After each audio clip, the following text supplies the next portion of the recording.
lot of us on the PSI side are weak in, not everybody, but many are weak on the business planning and maybe the negotiations and the pitching side. And that's exactly where the founders come in. You know, most of them have their own businesses. They're very well versed and experienced in this. And it's really the right solution for the problem that a lot of these businesses have, where on the scientific side, of course, you have academics who are quite strong in their fields.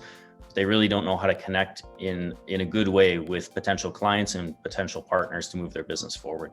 First of all, the imYEG program, it takes on a big challenge. You know, you take people who, finish their PhDs or professors and try to essentially tell them, this is how you should build a company. So there's a big spectrum, like you said. There's the guys who come in and say, well, I'm kind of terrified. I don't know what to do. I'm not ready. But on the other end, there's also the spectrum of people coming out of academia who thinks, oh, building a business is easy. That's, I'm sure you've seen that too. And it's probably not easy to deal with. So, I think really my advice kind of come back to the same thing of, be humble, admit and tell people, look, this is what I know, this is what I'm good at. This was my journey when I went to CDL or any mentorship program. I said, I'm a good engineer, but I don't know how to build a business. I need that help. And then kind of when people hear it and understand that you're here to learn, you're here to absorb, you recognize what you're good at, what you're not, then they're going to help you. I think based on my personal experience, I think, being intimidated is not a bad thing. I mean, it's not a bad thing. And knowing that we don't know much about business operation, we don't know much about the market, isn't also a bad thing. It's actually, you acknowledge our weakness because, we haven't been in the business world. We have never been in the business world before. I think one of the advantages of joining this program is that you get criticized from at every session, which is very good for an earlier stage company like ours. And it would help to polish your pitch deck and possibly any business plan that you have for your company. And in long term, it's going to be very beneficial as you get criticized and you get more feedback at the earliest stage.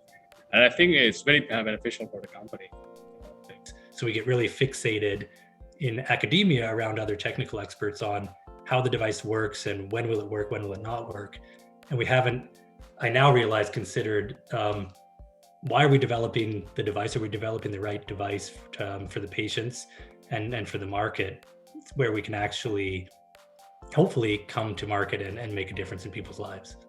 So far, this program is pretty new. Actually, it's only been running like for 2 months, right? Like we have our first meeting 2 months ago, but I've already got a really, really good connection with a big leading company in the industry. And through that connection, I've been talking to this company, and we've been engaging with conversation with them about how to, set up pilot testing or even more deeper collaboration with them. I think that's a huge, huge step for us. Well, I think the program for us has been quite helpful. We've been in it a few months at this point, and the founders have provided a lot of connections that we wouldn't have otherwise had. Particularly in the oil and gas space. So one of our interests in terms of lithium sources is petrobrines, and we've been able to reach out to a lot of people, particularly in Western Canada, where those sources might be important for us to move our business plan forward. And really, they've helped us to move to the next steps. We've, for example, received brines for testing in order to start to test our process that we're scaling up. We've had help in preparing our pitch decks. We've been able to move into our own space, so it's been really the progress we've made sort of since we started the program has been really good. I think it's been quite helpful. imYEG helps us with whatever we need, right? So which is quite unique. When we need something, like we have an important meeting with a big company tomorrow, we can arrange a meeting with the mentors and say, hey, we have this big meeting, we want to talk about it. Then we say, okay, let's do it. Would you recommend Innovation Masterminds program to other innovators and other post-secondary institutes? Definitely, yeah, no question. Like I joined this program without any hesitation. You should do that too.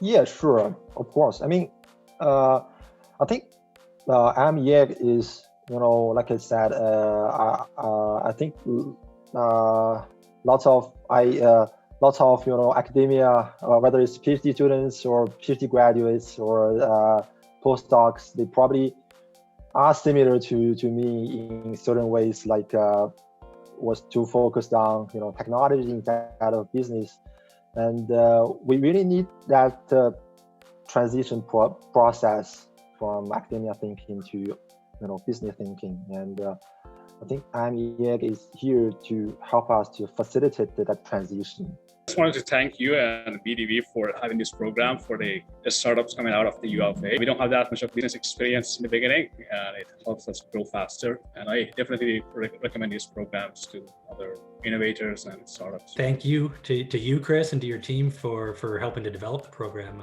Again, I see it as really addressing an unmet need in our university, and that's not glossing over all the hard work that's been done, in our tech transfer services offices and other groups. But there's a limited bandwidth that people have in those positions, and to have external expertise being brought in and working together with our technology transfer groups and our academics is extremely helpful, and I'm sure we'll benefit from it.